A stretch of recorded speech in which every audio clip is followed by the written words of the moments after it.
എല്ലാവർക്കും നമസ്കാരം, സ്വാഗതം. ഒരുപാട് കാലം കഠിനാധ്വാനിച്ച് ഇനിയിപ്പോൾ വിശ്രമജീവിതത്തിലേക്ക് കടന്നിരിക്കുകയാണല്ലേ? ഈ സമയത്ത് കയ്യിൽ കിട്ടുന്ന വലിയൊരു തുക അതെങ്ങനെയാണ് ശരിയായി കൈകാര്യം ചെയ്യേണ്ടതെന്നോർത്ത് ചെറിയൊരു ടെൻഷനൊക്കെ ഉണ്ടാവും. പക്ഷേ പേടിക്കേ വേണ്ട, നിങ്ങളുടെ ആ പണം നിങ്ങൾക്ക് വേണ്ടി ഇനിയും പണിയെടുക്കാൻ സഹായിക്കുന്ന ചില കിടിലൻ വഴികളുണ്ട്. അതാണ് നമ്മളിന്ന് നോക്കാൻ പോകുന്നത്. ഇത് നിങ്ങളുടെ സാമ്പത്തിക സ്വാതന്ത്ര്യത്തിന്റെ ഒരു പുതിയ തുടക്കം തന്നെയായിരിക്കും. ഇത് വളരെ പ്രധാനപ്പെട്ടൊരു ചോദ്യമാണ്, അല്ലേ? നിങ്ങളുടെ ജോലിക്കാലം കഴിഞ്ഞു, പക്ഷേ നിങ്ങളുടെ പണത്തിന്റെ ജോലിക്കാലം കഴിഞ്ഞോ? ശരിയാണ്. നമ്മുടെ ശമ്പളം നിലച്ചാലും ജീവിത ചെലവുകൾക്കൊരു കുറവുമുണ്ടാവില്ല. അപ്പോ പിന്നെ എന്തു ചെയ്യും? നമ്മുടെ കയ്യിലുള്ള ആ പണത്തെ എങ്ങനെ നമുക്കുവേണ്ടി പണിയെടുപ്പിക്കാം? ആ വരുമാനം കൊണ്ട് ഒരു ടെൻഷനുമില്ലാതെ എങ്ങനെ ജീവിക്കാം? വാ, നമുക്ക് നോക്കാം. ഒന്നാലോചിച്ചു നോക്കൂ, നമ്മുടെ സാമ്പത്തിക ജീവിതം റിട്ടയർമെന്റിന് മുൻപും ശേഷവും രണ്ടാണ്. നമ്മൾ ജോലി ചെയ്തിരുന്ന കാലത്ത് നമ്മുടെ ലക്ഷ്യം എന്തായിരുന്നു? ഒരു മല കയറുന്നതുപോലെയായിരുന്നു അത്. പരമാവധി സമ്പാദിക്കുക, സ്വത്ത് വർദ്ധിപ്പിക്കുക. പക്ഷേ വിരമിച്ചു കഴിഞ്ഞാലോ ആ ഫോക്കസങ്ങ് മാറും. പിന്നെ നമ്മുടെ ലക്ഷ്യം നമ്മളുണ്ടാക്കിയ ആ സമ്പത്ത് ഭദ്രമായി സൂക്ഷിക്കുക എന്നതാണ്. അതിൽ നിന്ന് ഒരു പുഴ ശാന്തമായി ഒഴുകിപ്പോകുന്നതുപോലെ എല്ലാ മാസവും ഒരു സ്ഥിര വരുമാനം ഉറപ്പാക്കുക എന്നതാണ് പ്രധാനം. ഈയൊരു ചിന്തയിലെ മാറ്റമുണ്ടല്ലോ, അതാണ് ശരിയായ നിക്ഷേപത്തിലേക്കുള്ള ആദ്യത്തെ സ്റ്റെപ്പ്. ശരി, അപ്പോൾ നമുക്ക് ആദ്യത്തെ ഭാഗത്തേക്ക് കടക്കാം. ഒരു പുതിയ സാമ്പത്തിക അധ്യായം. അതെ, വിരമിക്കൽ ജീവിതം എന്ന് പറയുന്നത് നമ്മുടെ ഫിനാൻഷ്യൽ ലൈഫിലെ ഒരു പുതിയ ചാപ്റ്ററാണ്. ഇവിടുത്തെ കളിയുടെ നിയമങ്ങൾ കുറച്ചൊക്കെ വ്യത്യസ്തമാണ്. വരുമാനം, റിസ്ക്, നമ്മുടെ ലക്ഷ്യങ്ങൾ എല്ലാത്തിനെയും നമ്മളൊരു പുതിയ രീതിയിൽ കാണണം. എന്തൊക്കെയാണ് ആ പ്രധാനപ്പെട്ട കാര്യങ്ങളെന്ന് നമുക്കൊന്ന് നോക്കാം. ഈ ഓരോ പോയിന്റും വളരെ പ്രധാനപ്പെട്ടതാണ്. ഒന്ന് നോക്കിയേ, ചെറുപ്പത്തിലേതുപോലെ വലിയ റിസ്ക് എടുക്കാൻ നമുക്കിപ്പോൾ പറ്റുമോ? ഇല്ല. കാരണം ഈ കയ്യിലുള്ള പണമാണ് ഇനി നമ്മുടെ ആശ്രയം. പിന്നെ ആരോഗ്യകാര്യങ്ങൾ. പ്രായമാകുമ്പോൾ മരുന്നിനും ആശുപത്രിയിലുമൊക്കെയായി ചിലവുകൾ കൂടുമെന്ന് നമുക്കെല്ലാവർക്കും അറിയാം. അതുമാത്രമല്ല, ഓരോ വർഷവും സാധനങ്ങളുടെ വില കൂടിക്കൊണ്ടേയിരിക്കുകയാണ്. ഈ പണപ്പെരുപ്പത്തെ നമ്മൾ മറികടന്നില്ലെങ്കിൽ നമ്മുടെ കയ്യിലിരിക്കുന്ന പണത്തിന്റെ മൂല്യം കുറഞ്ഞു വരും. ഇതിനെല്ലാം പുറമെ നമ്മുടെ മക്കൾക്കോ കൊച്ചുമക്കൾക്കോ ഒക്കെയായി എന്തെങ്കിലും ഒരു സഹായം ചെയ്യാനോ ഒരു പാരമ്പര്യമായി എന്തെങ്കിലും നൽകാനോ നമ്മൾ ആഗ്രഹിക്കുന്നുണ്ടാവാം. ഇതെല്ലാം മനസ്സിൽ വെച്ച് വേണം നമ്മൾ പ്ലാൻ ചെയ്യാൻ. ഓക്കെ, ഇനി രണ്ടാമത്തെ ഭാഗം, എങ്ങനെ നമ്മുടെ സുരക്ഷിതമായ വരുമാനം കണ്ടെത്താം. അപ്പോൾ നമ്മുടെ കയ്യിലുള്ള ഈ വലിയ തുക ഉപയോഗിച്ച് ഒരു ടെൻഷനുമില്ലാത്ത സ്ഥിരമായൊരു വരുമാനം എങ്ങനെ ഉണ്ടാക്കിയെടുക്കാം? അതിനുള്ള ഏറ്റവും ബേസിക് ആയിട്ടുള്ള സുരക്ഷിതമായ ചില വഴികൾ നമുക്ക് പരിചയപ്പെടാം. റിട്ടയർ ആവുന്ന മിക്കവരും ആദ്യം തന്നെ ചിന്തിക്കുന്നൊരു കാര്യമാണ് സീനിയർ സിറ്റിസൺ സേവിംഗ് സ്കീം അഥവാ SCSS. എന്തുകൊണ്ടാണെന്നറിയോ? ഇതിൻ്റെ ഏറ്റവും വലിയ പ്രത്യേകത ഗവൺമെൻറ് ഗ്യാരണ്ടിയാണ്. നമ്മുടെ പണം 100% സേഫ് ആയിരിക്കും. അതുമാത്രമല്ല, ഓരോ 3 മാസം കൂടുമ്പോഴും നല്ലൊരു പലിശ വരുമാനമായി നമ്മുടെ കയ്യിലേക്ക് വരും. മറ്റു പല നിക്ഷേപങ്ങളെക്കാളും ഉയർന്ന പലിശയാണ് ഇതിന് സാധാരണയായി കാണാറ്. അടുത്തത് നമുക്കെല്ലാവർക്കും വളരെ സുപരിചിതമായ ഫിക്സഡ് ഡെപ്പോസിറ്റുകൾ, അതായത് FDs. പണം ഇടുമ്പോൾ തന്നെ നമുക്കറിയാം കാലാവധി കഴിയുമ്പോൾ എത്ര പലിശ കിട്ടുമെന്ന്. അതുകൊണ്ട് തന്നെ യാതൊരു റിസ്ക്കുമില്ല. ഇവിടെ നമുക്കൊരു ചെറിയ ടെക്നിക്ക് ഉപയോഗിക്കാം. കയ്യിലുള്ള മുഴുവൻ പണവും ഒരൊറ്റ FDയിൽ ഇടുന്നതിനു പകരം അതിനെ പല ഭാഗങ്ങളാക്കി പല കാലാവധിയുള്ള FDകളിൽ ഇടുക. ഉദാഹരണത്തിന്, കുറച്ച് പണം 1 വർഷത്തേക്ക്, കുറച്ച് 2 വർഷത്തേക്ക്, കുറച്ച് 3 വർഷത്തേക്ക്. ഇതിനെയാണ് ലാഡറിംഗ് എന്ന് പറയുന്നത്. ഇതുകൊണ്ടുള്ള ഗുണമെന്താന്ന് വെച്ചാൽ ഓരോ വർഷവും നമുക്ക് പണം കയ്യിൽ കിട്ടും. മാത്രമല്ല, അപ്പോഴത്തെ പലിശ നിരക്ക് കൂടുതലാണെങ്കിൽ നമുക്കത് മുതലാക്കാനും പറ്റും. ഇനിയിപ്പോൾ FDയേക്കാൾ ഒരുപടി കൂടി മെച്ചപ്പെട്ട വരുമാനം വേണം, പക്ഷേ വലിയ റിസ്ക് എടുക്കാനും താൽപ്പര്യമില്ലാന്നുള്ളവർക്ക് പരിഗണിക്കാവുന്ന ഒന്നാണ് ഡെറ്റ് മ്യൂച്വൽ ഫണ്ടുകൾ.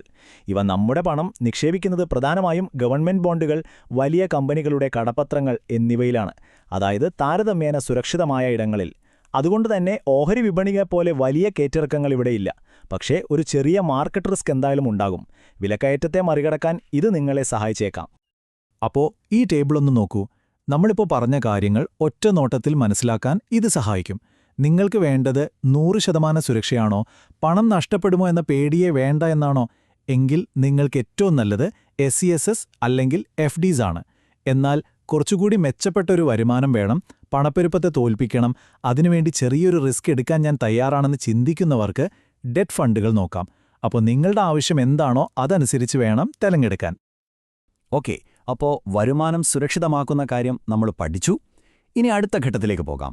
ഭാഗം 3, നമ്മുടെ കയ്യിലുള്ള സമ്പാദ്യത്തെ എങ്ങനെ കുറച്ചുകൂടി സ്മാർട്ടായി വളർത്തിയെടുക്കാം നമുക്ക് നോക്കാം. എല്ലാ മാസവും പെൻഷൻ കിട്ടുന്നതുപോലെ ഒരു നിശ്ചിത തുക നമ്മുടെ അക്കൗണ്ടിലേക്ക് വന്നാൽ എത്ര നന്നായിരുന്നു, അല്ലേ? അതിനുള്ളൊരു സൂപ്പർ വഴിയാണ് സിസ്റ്റമാറ്റിക് വിഡ്രോവൽ പ്ലാൻ അഥവാ SWP. പേരുകെട്ട് പേടിക്കണ്ട, സംഭവം സിമ്പിളാണ്. ഇത് നമ്മൾ തന്നെ നമുക്ക് വേണ്ടി ഉണ്ടാക്കുന്നൊരു പെൻഷൻ പോലെയാണ്.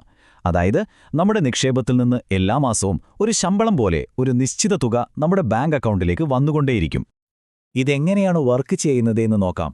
വളരെ ലളിതമാണ്. സ്റ്റെപ്പ് 1, നിങ്ങളൊരു മ്യൂച്വൽ ഫണ്ടിൽ ഒരു തുക നിക്ഷേപിക്കുന്നു. സ്റ്റെപ്പ് 2, എല്ലാ മാസവും നിങ്ങൾക്ക് എത്ര രൂപ വേണമെന്ന് നിങ്ങൾ തന്നെ തീരുമാനിക്കുന്നു. സ്റ്റെപ്പ് 3, ആ തുക എല്ലാ മാസവും നിങ്ങളുടെ ശമ്പളം പോലെ ബാങ്ക് അക്കൗണ്ടിൽ വരുന്നു. ഇനി 4ാമത്തെ സ്റ്റെപ്പാണ് ഇതിലെ ഏറ്റവും വലിയ മാജിക്. നിങ്ങൾ പിൻവലിച്ചതിന് ശേഷവും ബാക്കി പണം അവിടെ തന്നെ കിടന്നു വളർന്നുകൊണ്ടിരിക്കും. ഒരു ഉദാഹരണം പറയാം. നിങ്ങളുടെ നിക്ഷേപം ഒരു വർഷം 8% വളർന്നു എന്ന് വെക്കുക. നിങ്ങൾ പിൻവലിക്കുന്നത് വെറും 6%ആണെങ്കിൽ ബാക്കിയുള്ള 2% നിങ്ങളുടെ മുതലിനോട് ചേർന്ന് വീണ്ടും വളരും. അതായത് നിങ്ങളുടെ പണം തീർന്നുപോകില്ല, പക്ഷേ നിങ്ങൾക്ക് എല്ലാ മാസവും വരുമാനം കിട്ടുകയും ചെയ്യും. ഇനി വേറൊരു കാര്യം, നിങ്ങളുടെ പെൻഷനിൽ നിന്നോ മറ്റു വരുമാനങ്ങളിൽ നിന്നോ എല്ലാ ചെലവുകളും കഴിഞ്ഞ് മാസം കുറച്ചു പണം മിച്ചം വരുന്നുണ്ടെങ്കിലോ ആ പണം വെറുതെ സേവിങ്സ് അക്കൗണ്ടിൽ ഇടരുത്. പകരം ഒരു സിസ്റ്റമാറ്റിക് ഇൻവെസ്റ്റ്മെന്റ് പ്ലാൻ, അതായത് ഒരു SIP തുടങ്ങി അതിൽ നിക്ഷേപിക്കാം. ചെറിയ തുകകളായി എല്ലാ മാസവും നിക്ഷേപിക്കുമ്പോൾ കാലക്രമേണ അതൊരു വലിയ സമ്പാദ്യമായി മാറും. ഭാവിയിലെ വലിയ ആവശ്യങ്ങൾക്ക് ഇത് തീർച്ചയായും ഉപകരിക്കും. ശരി, അപ്പോൾ 4ാമത്തെ ഭാഗം, ഇത് പണത്തെക്കുറിച്ചല്ല, നമ്മുടെ ജീവിതത്തെക്കുറിച്ചാണ്. നമ്മൾ ഇത്രയും നേരം പണത്തെയും നിക്ഷേപത്തെയും കുറിച്ചാണ് സംസാരിച്ചത്. പക്ഷേ പണമെന്നത് ബാങ്കിലെക്കുറിച്ച് അക്കങ്ങൾ മാത്രമല്ലല്ലോ, അല്ലേ? ഈ സാമ്പത്തിക സുരക്ഷ ഉപയോഗിച്ച് നമ്മുടെ റിട്ടയർമെന്റ് ജീവിതം എങ്ങനെ കൂടുതൽ കളർഫുള്ളാക്കാം, കൂടുതൽ അർത്ഥമുള്ളതാക്കാം, നമുക്ക് നോക്കാം. നമ്മുടെ സാധാരണ ചിലവുകൾക്കു പുറമേ ഈ വരുമാനം കൊണ്ട് ചെയ്യാൻ പറ്റുന്ന 5 മനോഹരമായ കാര്യങ്ങൾ എന്തൊക്കെയാണെന്ന് നോക്കാം. ഇതൊന്നു നോക്കൂ. ഒന്നാമതായി, നമ്മുടെ ആരോഗ്യവും സന്തോഷവും. നല്ല ഭക്ഷണം കഴിക്കാനും വ്യായാമം ചെയ്യാനും നമ്മുടെ ശാരീരികവും മാനസികവുമായ ആരോഗ്യത്തിനു വേണ്ടി പണം ചെലവഴിക്കാം. രണ്ടാമതായി, പുതിയ കാര്യങ്ങൾ പഠിക്കാം. ഒരു പുതിയ ഭാഷയോ സംഗീതമോ എന്തും പഠിക്കാം. അത് നമ്മുടെ മനസ്സിനെ എപ്പോഴും ചെറുപ്പമായി വെക്കും. മൂന്നാമതായി, മറ്റുള്ളവരെ സഹായിക്കാം. നമ്മുടെ കുടുംബാംഗങ്ങളെയോ നമുക്കിഷ്ടപ്പെട്ട സാമൂഹിക പ്രവർത്തനങ്ങളെയോ സാമ്പത്തികമായി പിന്തുണയ്ക്കാം. നാലാമതായി, യാത്ര ചെയ്യാം. ചെറുപ്പത്തിൽ പോകാൻ ആഗ്രഹിച്ച സ്ഥലങ്ങളൊക്കെ കാണാനും പുതിയ അനുഭവങ്ങൾ നേടാനും ഈ സമയം ഉപയോഗിക്കാം. അവസാനമായി, നമ്മുടെ അടുത്ത തലമുറയെ സപ്പോർട്ട് ചെയ്യാം. നമ്മുടെ മക്കളുടെയോ കൊച്ചുമക്കളുടെയോ ഭാവിക്കു വേണ്ടി ഒരു സഹായം ചെയ്യാം. ഇതൊക്കെ ചെയ്യുമ്പോഴാണ് നമ്മുടെ ജീവിതത്തിന് ശരിക്കും ഒരർത്ഥം വരുന്നത്, അല്ലേ? ഓക്കേ, നമ്മളിപ്പോൾ നല്ലൊരു പ്ലാൻ ഉണ്ടാക്കി. ഇനി അവസാനത്തെ പക്ഷെ വളരെ പ്രധാനപ്പെട്ട ഒരു ഭാഗത്തേക്ക് വരാം. ഈ പ്ലാനിനെ എങ്ങനെ സംരക്ഷിക്കാം?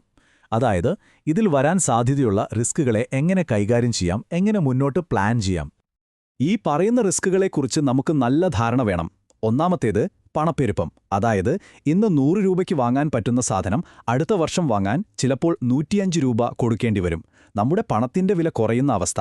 രണ്ടാമത്തേത്, പലിശ നിരക്കുകളിലെ മാറ്റം. ഇത് നമ്മുടെ വരുമാനത്തെ ബാധിക്കാം. മൂന്നാമത്തേത്, ദീർഘായുസ്സ്. നമ്മൾ കൂടുതൽ കാലം ജീവിക്കുന്നത് തീർച്ചയായും നല്ല കാര്യമാണ്, പക്ഷേ നമ്മുടെ സമ്പാദ്യം അതിനനുസരിച്ച് തികയുമോ എന്ന് നമ്മൾ പ്ലാൻ ചെയ്യണം. അവസാനമായി, മാർക്കറ്റ് റിസ്ക്. സാമ്പത്തിക വിപണിയിലുണ്ടാകുന്ന കയറ്റിയിറക്കങ്ങൾ. എന്നാൽ പേടിക്കണ്ട, നമ്മുടെ നിക്ഷേപങ്ങൾ പലയിടത്തായി വിഭജിക്കുന്നതിലൂടെയും നല്ല രീതിയിൽ പ്ലാൻ ചെയ്യുന്നതിലൂടെയും ഈ റിസ്കുകളെയൊക്കെ നമുക്ക് ഒരു പരിധിവരെ മാനേജ് ചെയ്യാൻ സാധിക്കും. സത്യം പറഞ്ഞാൽ ഇത്രയും കാര്യങ്ങൾ കേൾക്കുമ്പോൾ ചിലപ്പോൾ ഒരു കൺഫ്യൂഷൻ തോന്നാം. അതെല്ലാം ഒറ്റയ്ക്ക് തീരുമാനിക്കാൻ ചിലപ്പോൾ ബുദ്ധിമുട്ടുണ്ടാകും. അതുകൊണ്ടാണ് സാമ്പത്തിക കാര്യങ്ങളിൽ അറിവും കഴിവുമുള്ള ഒരു നല്ല ഇൻവെസ്റ്റ്മെന്റ് അഡ്വൈസറുടെ സഹായം തേടുന്നത് വളരെ നല്ലതാണെന്ന് പറയുന്നത്. നമ്മുടെ ഓരോരുത്തരുടെയും സാഹചര്യം വ്യത്യസ്തമാണ്. അത് കൃത്യമായി പഠിച്ച് നമുക്കേറ്റവും അനുയോജ്യമായ വഴികൾ പറഞ്ഞുതരാൻ അവർക്ക് സാധിക്കും.